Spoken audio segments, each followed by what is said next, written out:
Not a medical doctor, but a head of Empire College.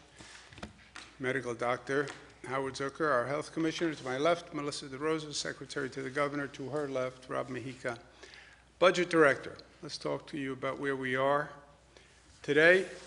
This is a situation which none of us have ever seen before, and it manifests itself in many different ways.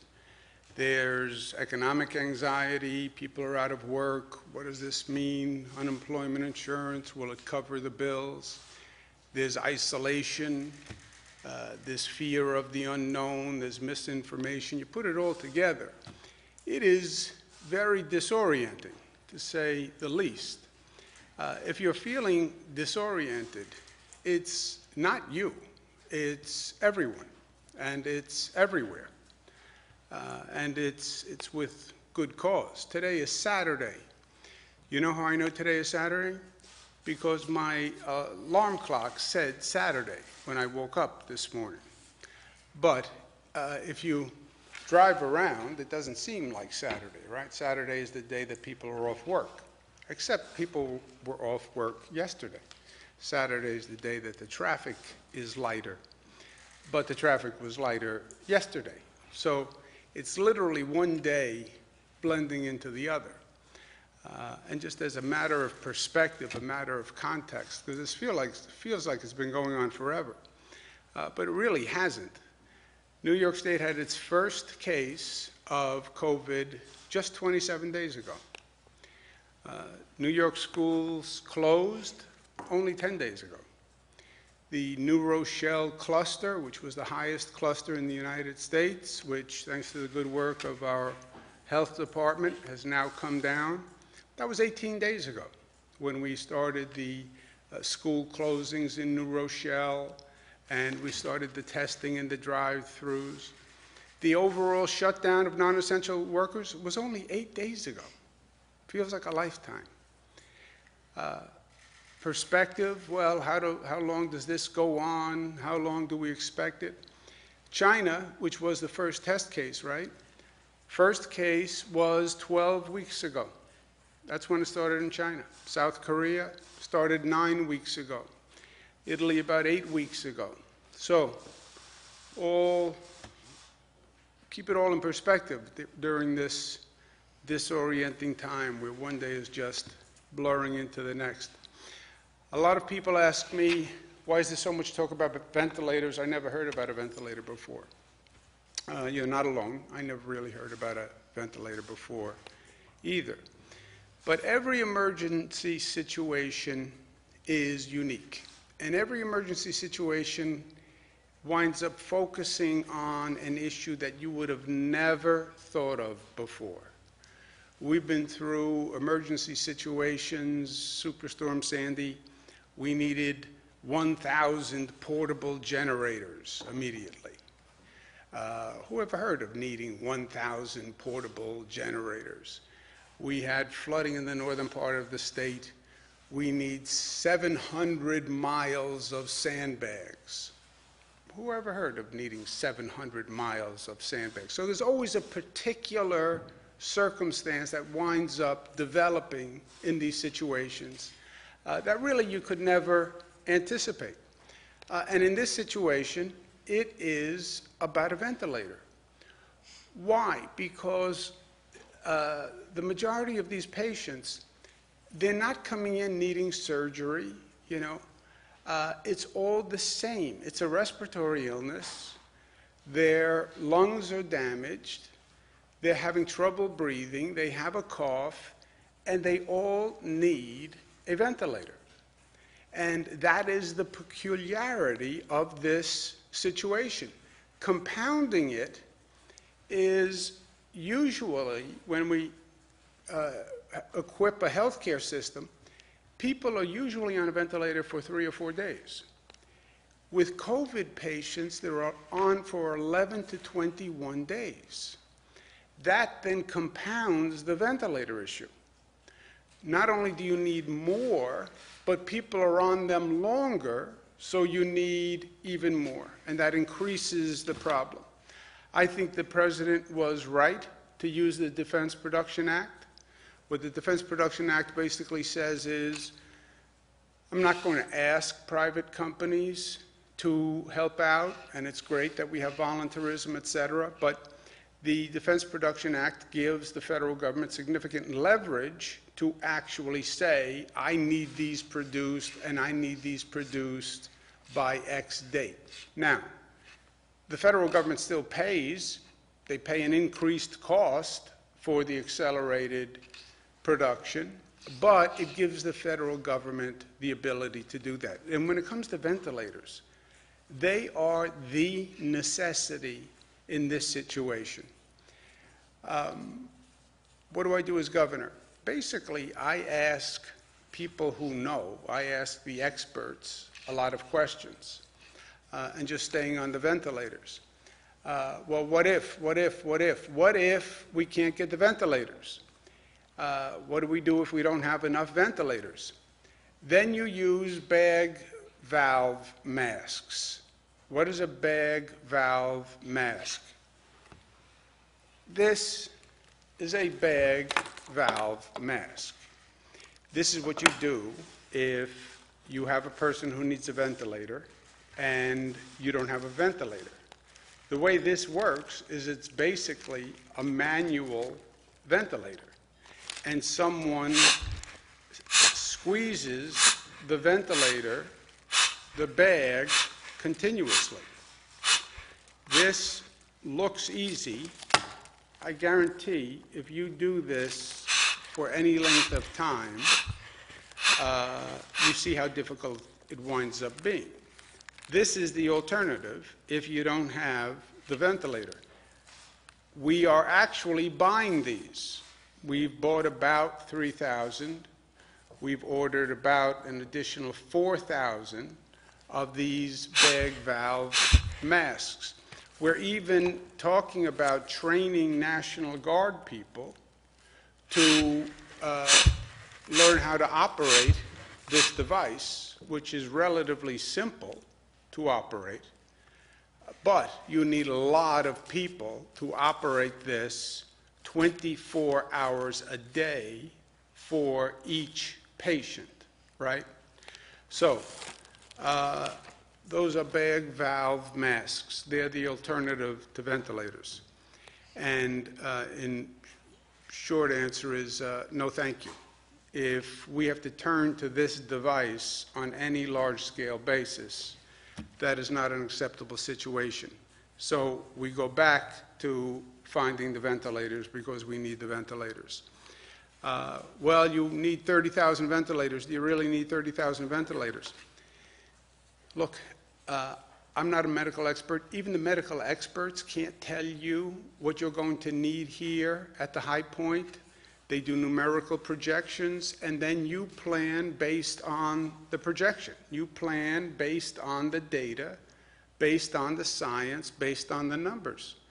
The data says at that high point of need, you could need 140,000 hospital beds, and you could need 30,000 ventilators. That's what the numerical projections say. So we're planning for that quote-unquote worst-case scenario, which the models predict. Maybe we never get there. Maybe we flatten the curve and we slow the infection rate so we never get to that point. And that's what we're trying to do, and we're working on that day and night. But if we can't flatten the curve, you can't slow the infection rate, you hit that apex, make sure you're ready for the apex, and that's where the 30,000 ventilators come in. I have no desire to procure more ventilators than we need. On a very practical basis, the state is buying most of the ventilators. The ventilators cost between $25,000 to $45,000 each, so they're very expensive. And you're talking about a state government that, frankly, is already in from a position of revenues in a terrible position, because we're not collecting any revenues, literally. So I don't want to buy any more ventilators than we need to buy on a very parochial basis. I don't want to pay for them. And after this is over, we'll have a great stockpile of ventilators, whatever we do, but the state has no interest in inflating the number of ventilators that we actually need. Something interesting about the price of ventilators. When we started buying them, they were about $25,000. Now, they're about $45,000. Why? Because they're in such demand and there's such competition to buy the ventilators, which I'll touch in a moment. The government has sent us 4,000 ventilators. Those 4,000 ventilators are not currently in use. Why? Because we don't need them currently. What we're doing is we're planning for that apex. We're planning for the critical need and making sure we have the equipment, the staff, the beds for that critical need. We're not at that critical need where projections change, but the models say you're 14 to 21 days away from that apex, we call it, when that curve hits the highest point. But when that curve hits the highest point, it is too late to try to acquire what you need. Acquire what you need now, that's the concept of putting together a stockpile. And that's the process we're going through now. We only have 14 to 21 days, so it's not a significant amount of time, but do everything you can to get ready now. There's an old expression, you go to war with what you have, not with what you need, which is true. When the bell goes off and you have to go to war, you deal with what you have because it's too late to do the preparation. The but on that is, until you're in that situation, do everything you can do to be prepared for it, right? If they tell you you're going to go to war in 14 to 21 days, then spend the next 14 to 21 days getting ready everything that you would need when you actually have to go to war. For us, the war would fully engage if and when we hit that apex. And that's why everything we're doing now is in anticipation of that. Flatten the curve so the apex never happens. God forbid the apex happens. Make sure we have as much of the equipment, staff, et cetera, that we would need for that moment. A few updates. They still forecast the apex to be 14 to 21 days. Again, that changes on the modeling. Every time the caseload goes up or down a little bit, that affects the calculation on the apex. What do you need at the apex? 140,000 beds. That's hospital beds, dormitory beds. We're working on that every day, and we're getting closer and closer to that 140,000 number. PPE equipment. Right now we have enough PPE in stock, and all the local health systems say they have enough PPE in stock short term. Nobody has enough long term, so we're still buying, and we're still talking to the federal government about acquiring more PPE. There is a concern among healthcare professionals because the CDC guidelines suggest a different protocol for PPE and masks depending on the condition, and apparently there is a crisis set of guidelines that the CDC puts out for how often you change a gown, how often you change a mask, et cetera, in a crisis. And the CDC has put those crisis guidelines in place. And many healthcare professionals are concerned that those guidelines do not adequately protect the nurses and the doctors and the healthcare staff that are working on this issue. Dr. Zucker is looking at that. If we believe the CDC guidelines don't protect healthcare professionals, then we will put our own guidelines in place. You have a bed, you have the equipment, you need the staff, and that's where we're working on bringing more reserve staff and putting that reserve staffing capacity in place, and that's going very well. and then back to our favorite, our ventilator quest. A word to the local health systems. We need the local health systems to think more holistically. In other words, you'll have a regional health system, Western New York, Central New York, New York City, and they'll have a number of hospitals. You can have a single hospital get overwhelmed within that system. You can have the staff get overwhelmed. You can have one hospital where they run low on supplies. The local health systems have to change their orientation, where it's not hospital by hospital, which is the normal culture. Every hospital is freestanding on its own and is its own entity and buys its own equipment, has its own staff, etc. I need the local health systems to change their orientation and operate and plan as if that system is one.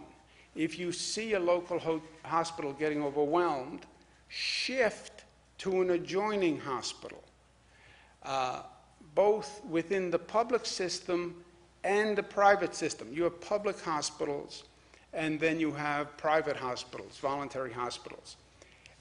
We have to stop operating as individual hospitals, and they have to operate as a system. And I need the local officials to do that. So patients can and should be moved among those local hospitals as the need requires. Staff can and should be moved among those local hospitals as circumstances require. State Department of Health has not only advised that, but has mandated that. It's not the normal operating culture, but it is a necessity in this situation. Because depending on where a hospital is, you'll have hospitals getting overwhelmed because they'll happen to be in an area where there are not a lot of other hospitals, or because that's a hot zone, cluster zone, that hospital gets overwhelmed. All right, shift, cooperate, plan as a local health system. May come a point where the state steps in and actually allocates among local health systems. This is when I said the other day, you may have patients from downstate New York being moved to upstate New York. Why? Because if the entire local health system in downstate New York gets overwhelmed, or the local health system on Long Island gets overwhelmed, and the Long Island health system says to me, look, we have 8 hospitals. We have allocated everything we can among our 8 hospitals. We're still overwhelmed. Well, then we'll shift the burden literally to a different health system. And I just want them to anticipate that and see that that's coming. We have asked the pharmacies to cooperate above and beyond here and to do free home delivery. There are long lines at pharmacies right now. That's not good for anyone. I'm going to be speaking with some of the major pharmacy chains today to ask if they would be cooperative, but this would be a very big benefit. I understand it's a hardship on the pharmacies to provide home delivery. I'm asking them to do it free of charge, but it will make a very big difference. Also, the Department of Health is monitoring the density and activity in the New York City parks, specifically on the playgrounds. This has been a problem. We spoke about it last week. The New York City Mayor de Blasio and the Speaker, Corey Johnson, have spoken to this. They gave us a plan. We accepted the plan. The plan is premised on the fact that people will reduce the density in playgrounds. No basketball, no contact sports, social distancing. There have been reports that that is not happening and it's not in compliance. Speaker Johnson has made this point, and I believe he's right. So if the density compliance is not working on a voluntary basis, we could get to a point where we will close those playgrounds. So I again ask the people in New York City, especially young people, please take this seriously for yourself and for others, and let's do it on a voluntary basis. We're also now administering 1,100 tests of the hydroxychloroquine and the Zithromax. This is the prescription that the President has been very optimistic about. We hope to be optimistic also, but we're now using it on a large-scale basis, particularly in the New York City hospitals, and we'll be getting results soon. Javits will open Monday. I was there yesterday. It's a 1,000-bed emergency hospital. It is amazing what the Army Corps of Engineers did in a short time. It was about 1 week, and the progress they made is really extraordinary. And I want to thank them from the bottom of my heart. The Army Corps of Engineers, the National Guard, which is our workforce that we call out in all these situations. I've worked with many of them, and I know them after so many situations together. But they showed up, and they've really done a great job, and this should open on Monday. The USNS Comfort is going to be on its way as of today, I'm told. The President is going to be seeing it off. It should be here on Monday. That will bring 1,000 beds. It also brings medical personnel, which frankly are more important than the beds in this case, and it has operating rooms, etc. We'll use this to backfill and take pressure off a hospital. So a hospital can backfill onto this 1,000-bed facility. I hope it gets here Monday, and I will greet it with open arms. I spoke to the President this morning, actually just before I came in today. I apologize for being a few minutes late. And the President approved 4 new sites for emergency medical facilities.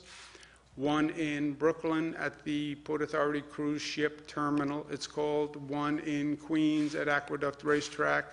One on Staten Island. And one in the Bronx at the New York Expo Center. I went and toured these sites yesterday. They are perfect. Well, perfect. None of this is perfect. They are appropriate and suitable to bring in large-scale medical facilities. They're 100,000 square feet, 120,000 square feet. They're open.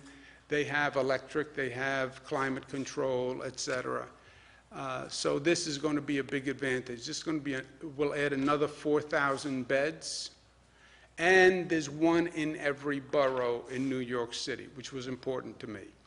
Every borough knows that they have a facility and they're getting the same treatment that everyone else is getting.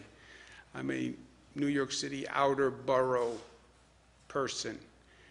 You don't know that classification unless you're from New York City. They're outer borough. Queens, Brooklyn, Staten Island, Bronx, those are outer boroughs. Manhattan is the inner borough, but they never call it an inner borough. Everyone is being treated the same. We're adding to that bed capacity to get to the 140,000 beds. We've added 695 additional beds. South Beach Psychiatric Center on Staten Island, which is opening up. We have the Westchester Square Bronx, 200 beds. Health Alliance in Ulster County, 235 beds. So you see, again, we're trying to have facilities all around the geographic location that's experiencing the increase. We're also making another shift where we're going to go to COVID-only hospitals, where people in those hospitals will just have the COVID virus. So the staff that is there is basically working with one type of issue, as opposed to a normal hospital setting where you can have people with heart ailments and other medical issues, and on top of them, the COVID patients. The health commissioner has given us good advice. It's smarter to keep the COVID patients separate. You don't want a person who goes into a hospital with one situation developing COVID because they happen to be exposed. So this is smart, and we're going to isolate 600 beds for just this treatment. South Beach again, Westchester Square, and SUNY Downstate, which is in Brooklyn. This shows you the coverage that we'll have when all of this is said and done, and you'll see it's equally distributed, and it's significant, and in truth, many locations have been constructed, adapted, modified, and it's been done in a very short period of time. Again, all this in contemplation of the apex. If we're lucky, the apex never happens. The New York State Department of Health has gotten approval by the FDA to start a new test, which is an antibody test, where we can test individuals to see if they were in fact infected by the virus, resolved, and now have the antibodies so they have an immunity to the virus.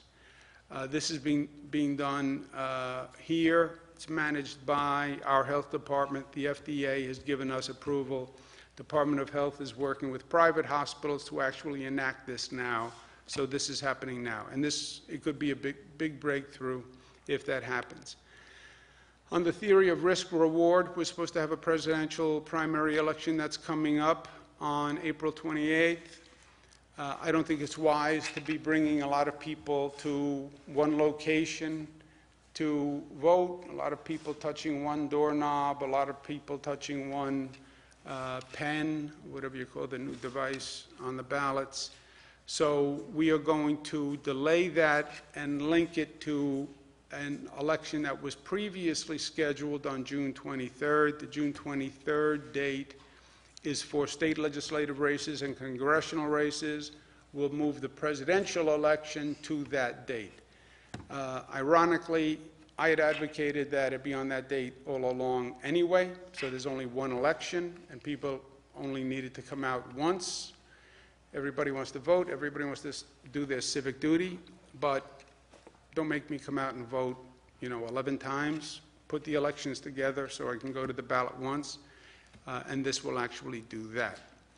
We are also extending the tax filing deadline to July 15th.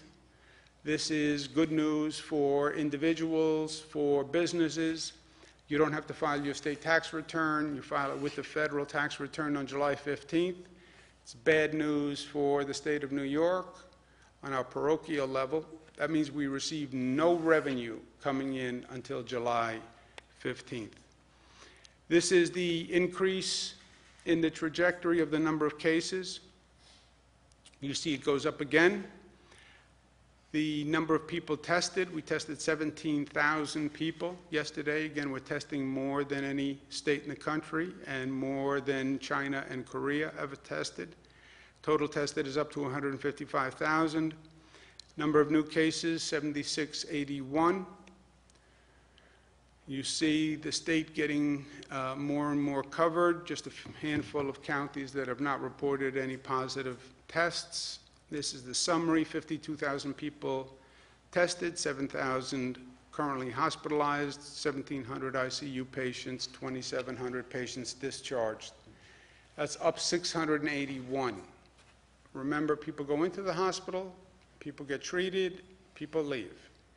Remember, most people never go into the hospital, 80%, they self-resolve.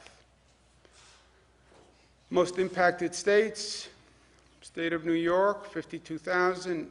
Next is our neighbor, New Jersey, 8,000, then California, 4,000. But you see the reports nationwide that other states are finding it, other cities are finding it. I believe you're going to see more and more of that. But again, in comparison, you take California, 4,000 cases, compare that to the situation we're in with 52,000 cases. People say, I advocate for more help for New York with the federal government, and I ask for more things than other states are asking for. Yes, respond to the need. Respond to the need. We have 52,000 cases. California has 4,000 cases. I want California to have all the help they need, but I want to make sure the distribution of need is proportionate to the number of cases. If you're looking for good news today on the numbers, the number watchers, this is good news. I wouldn't put tremendous stock in it, but it's good news. We're watching the trend, right, because we're trying to gauge when and if there's an apex. The number of daily ICU admissions, which are the critical point for us. ICU admissions means people who need ventilators. Ventilators are what's in short supply. The ICU admissions went down only 172 compared to 374 the day before. You see the overall line is still up. The 374 was very troubling because that was a gigantic leap. The 172 may be a correction from the 374. I don't like to look at the data on any one night. We average 3 or 4 nights to get a more consistent track, but this is good news on a one-day number. The number of ICU admissions dropped, as did the number of new hospitalizations drop. So there's a correlation there that also affirms both, right? It affirms the ICU number and it affirms the new hospitalization number. But again, I wouldn't put too much stock in any one number. You see the overall trend is still up, but you could argue that the trend is slowing. I say, don't argue, follow the numbers, get more numbers. Whatever the numbers say, the numbers drive the policy. So we'll track it every day, and we'll see where we go.